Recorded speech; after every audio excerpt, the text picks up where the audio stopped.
सुप्रभात। आज इस वीडियो के माध्यम से मैं आप सभी को हिंदी 1 हिंदी व्याकरण एवं रचना के पाठ 1 का अध्ययन करा रही हूँ। बच्चों, इस पाठ को आप अपनी हिंदी 1 के पुस्तक के पृष्ठ संख्या 7 में देख सकते हैं। इस पाठ के माध्यम से मैं आप सभी को बताने वाली हूँ कि भाषा किसे कहते हैं। हम जो विचार दूसरों तक अपने विचार पहुँचाते हैं उसका माध्यम क्या है, भाषा किसे कहते हैं, अर्थात भाषा क्या है, भाषा के कितने रूप होते हैं, लिपि और व्याकरण के बारे में हम जानेंगे।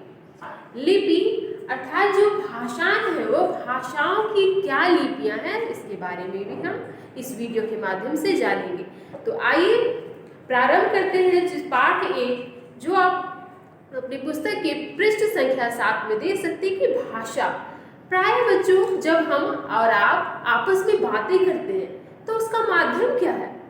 जब कोई व्यक्ति परस्पर दूसरे व्यक्ति से बात करता है तो उसका माध्यम है भाषा। हमारे विचार जब हम दूसरों तक पहुंचाते हैं उसका माध्यम है भाषा। हम भाषा के माध्यम से ही अपने विचार दूसरों तक पहुंचाते हैं और भाषा के माध्यम से ही हम दूसरों के विचार समझ पाते हैं। तो प्रायः हमारा बोलना, पढ़ना, लिखना, समझना ही भाषा को व्यक्त करता है। वास्तव में मैंने क्या बताया, वास्तव में हमारा बोलना, सुनना, पढ़ना और लिखना, समझना आदि भाषा को व्यक्त करते हैं। परंतु जब भाषा का विकास नहीं हुआ था तब मनुष्य अपने विचार कैसे प्रकट करता होगा, क्या आपने सोचा है। जब भाषा का विकास नहीं हुआ था, जब भाषा का विकास नहीं हुआ तो मनुष्य अपने मुंह से कुछ ध्वनियां उत्पन्न करता था और अपने मुंह से कुछ ध्वनियां जो उत्पन्न करता था, धीरे धीरे उन्होंने अपने मुख से निकली हुई ध्वनियों के लिए कुछ चिन्ह बनाने शुरू कर दिए। उन्होंने चिन्ह बनाने जब शुरू कर दिए तो धीरे धीरे उन चिन्हों का रूप बदलने लगा और वह चिन्ह आगे जाकर वर्ण कहलाए। जैसे मैंने बताया कि मनुष्य, जब भाषा का विकास नहीं हुआ था तो मनुष्य पहले ध्वनियों का प्रयोग करता था, अपने मुख से कुछ ध्वनियां निकालता था और वह ध्वनियां धीरे धीरे उन्होंने उस ध्वनियों को एक चिन्ह का रूप देने लगे। जब उन्होंने उस ध्वनियों को चिन्ह का रूप दिया तो वह आगे जाकर वर्ण कहलाए। बच्चों, आपकी पिछली कक्षा में ये पढ़ा होगा कि वर्ण कितने प्रकार के होते हैं और वर्णों के मिलने से शब्द की रचना होती है और शब्दों के मिलने से वाक्य की रचना होती है। तो भाषा की उत्पत्ति से पहले मनुष्य ध्वनियों का प्रयोग करता था, फिर वर्ण आए, वर्णों से शब्दों की रचना हुई और शब्दों से वाक्यों की रचना हुई। इस प्रकार बच्चों धीरे धीरे भाषा का विकास हुआ और भाषा का विकास हुआ। तो मूल रूप से भाषा शब्द संस्कृत के भाष शब्द से भाषा शब्द की उत्पत्ति हुई है। यह आप याद रखेंगे कि भाषा शब्द की उत्पत्ति, भाष शब्द संस्कृत शब्द है। तो संस्कृत के भाष शब्द से भाषा शब्द की उत्पत्ति हुई। भाष का अर्थ होता है बोलना। भाष का अर्थ होता है बोलना। तो मैंने बताया कि भाषा वह साधन है, भाषा क्या है, जिसके माध्यम से हम अपने विचार, हम अपने मन के भाव, हम अपनी बातों को दूसरे तक पहुंचाते हैं और दूसरे की बातों को हम समझते हैं। तो भाषा की परिभाषा बच्चों आप इस प्रकार लिखेंगे कि भाषा वह साधन है जिसके द्वारा हम अपने विचार दूसरों तक पहुंचाते हैं और दूसरों के विचार समझते हैं। अब हम जानेंगे कि भाषा के रूप कितने होते हैं। मैंने बताया कि भाषा किसे कहते हैं, अपने विचार को दूसरे तक पहुंचाना और दूसरे के विचार को भाषा के माध्यम से ही हम समझ पाते हैं। तो भाषा के रूप बच्चों देख सकते हैं कि भाषा के 2 रूप होते हैं। भाषा के कितने रूप होते हैं, कौन कौन से? मौखिक और लिखित। भाषा के दो रूप होते हैं, पहला है मौखिक, दूसरा है लिखित। तो आइए हम मौखिक भाषा के बारे में जानेंगे कि आखिर मौखिक भाषा किसे कहते हैं। मौखिक, आप मौखिक शब्द सब समझेंगे कि मौखिक का अर्थ ही होता है बोलना। मौखिक का अर्थ होता है बोलना। तो जब हम अपने विचार बोलकर प्रकट करते हैं और अन्य व्यक्ति उसे सुनकर समझता है। एक व्यक्ति बोलता है और दूसरा व्यक्ति सुनता है। एक व्यक्ति बोलता है और दूसरा व्यक्ति सुनता है, तो वह भाषा कहलाती है मौखिक भाषा। मौखिक का अर्थ होता है बोलना। तो जब हम अपने विचार बोलकर प्रकट करते हैं तो उसे कहते हैं मौखिक भाषा। लिखित भाषा, भाषा का दूसरा रूप है बच्चों लिखित भाषा। लिखित, जिससे आप अर्थ या आपको स्पष्ट होगा कि लिखित का अर्थ होता है लिखना। जब हम अपने विचार, अपने मन के भाव या हम अपनी बातों को लिखते हैं, लिखकर प्रकट करते हैं और दूसरा व्यक्ति उसे पढ़कर समझता है, तो वह भाषा का कौन सा रूप होता है? भाषा का वह लिखित रूप होता है। तो जब हम अपने विचार लिखकर प्रकट करते हैं और दूसरा उसे पढ़कर समझता है, तो उसे लिखित भाषा कहते हैं। तो मूल रूप से बच्चों आप ये याद रखेंगे कि मौखिक भाषा बोलना, लिखित भाषा लिखना।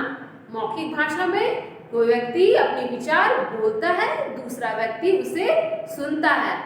लिखित भाषा, लिखित भाषा में एक व्यक्ति जो व्यक्ति अपने विचार प्रकट करता है वह व्यक्ति लिखता है और दूसरा व्यक्ति उसे पढ़कर समझता है। तो अगला है लिपि। अगला है बच्चों लिपि कि आखिर लिपि किसे कहते हैं? लिपि, आखिर लिपि किसे कहते हैं? लिपि जिन चिन्हों द्वारा, कुछ चिन्ह ऐसे होते हैं बच्चों जिन चिन्हों का प्रयोग करके हम अपने विचार या भाव प्रकट करते हैं। अपने भाव और विचारों को प्रकट करने के लिए हमें चिन्हों की आवश्यकता होती है। तो लिपि वे साधन है, लिपि वह साधन है, वह चिन्ह है तो जिन चिन्हों के द्वारा हम अपने भाव या विचार प्रकट करते हैं। तो आप लिपि की परिभाषा इस प्रकार याद करेंगे कि जिन चिन्हों के द्वारा, कुछ चिन्ह ऐसे होते हैं जिन चिन्हों के द्वारा हम अपने विचार या भाव या मन की बातों को प्रकट करते हैं, तो उसे लिपि कहते हैं।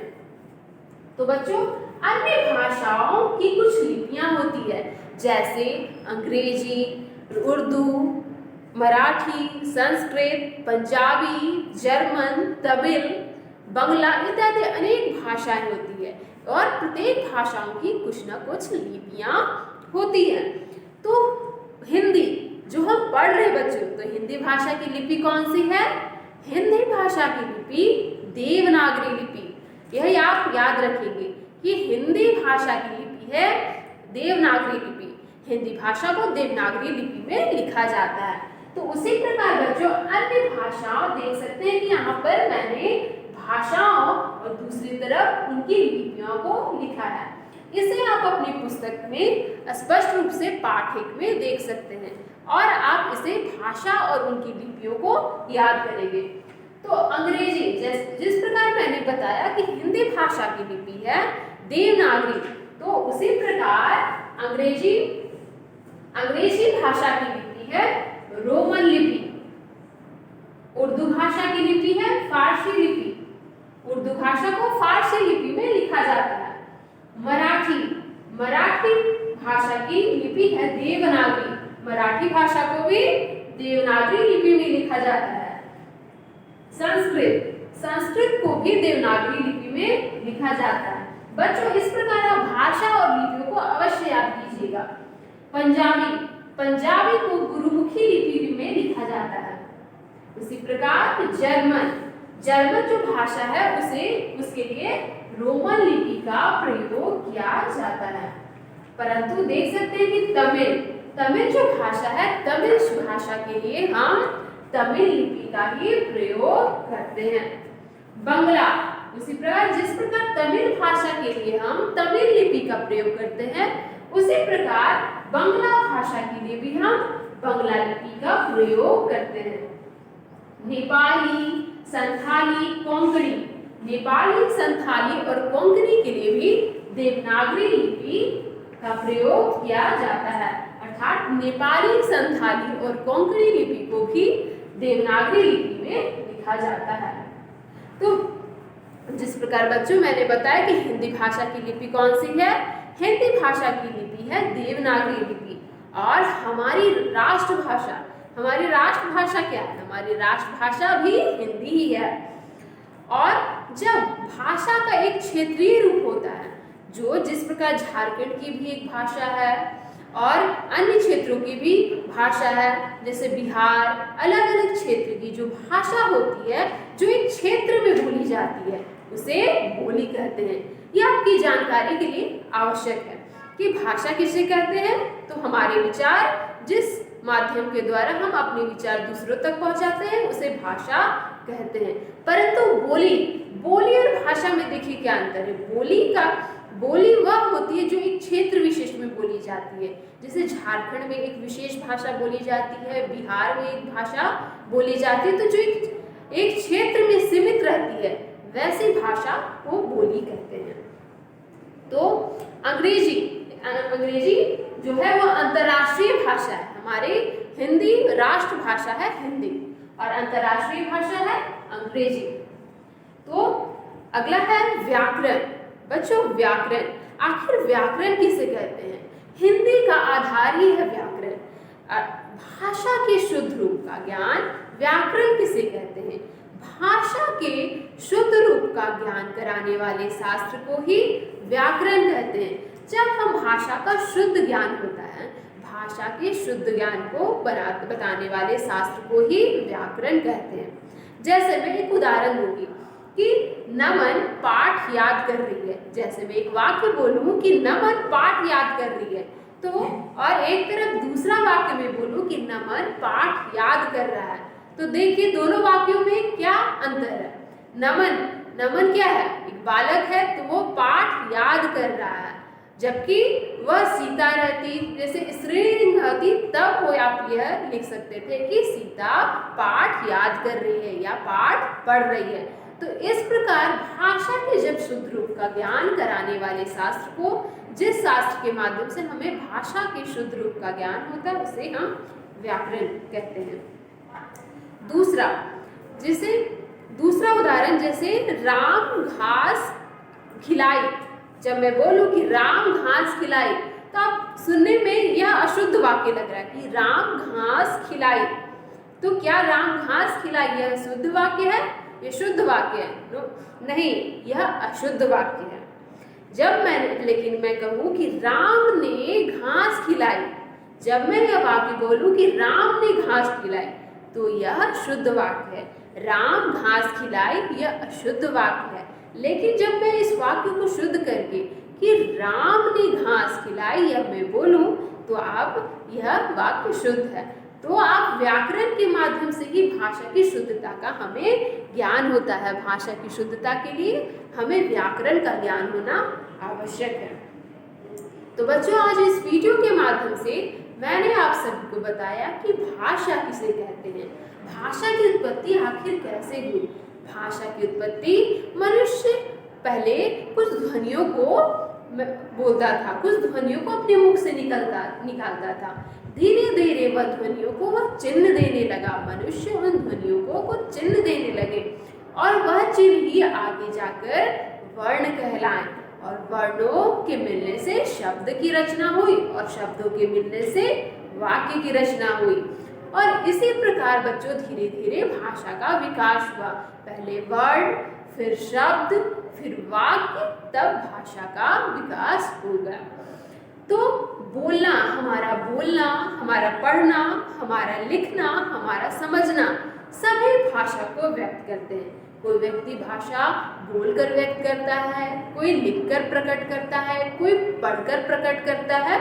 तो यह सभी भाषा को व्यक्त करते हैं। तो मैंने बताया कि भाषा वह साधन है जिसके द्वारा हम अपने विचार दूसरों तक पहुंचाते हैं, दूसरे के विचार अपने तक समझते हैं।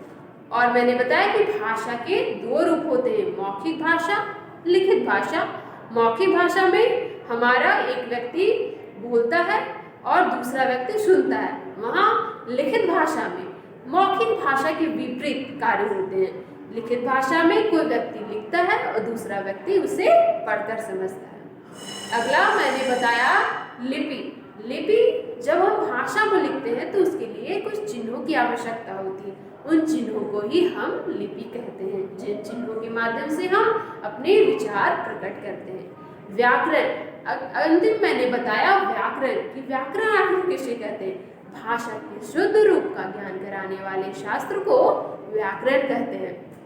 आशा है बच्चों इस वीडियो के माध्यम से पाठ 1 भाषा, लिपि और व्याकरण आपको पूरी तरह से आप भाषा, लिपि और व्याकरण समझ गए होंगे।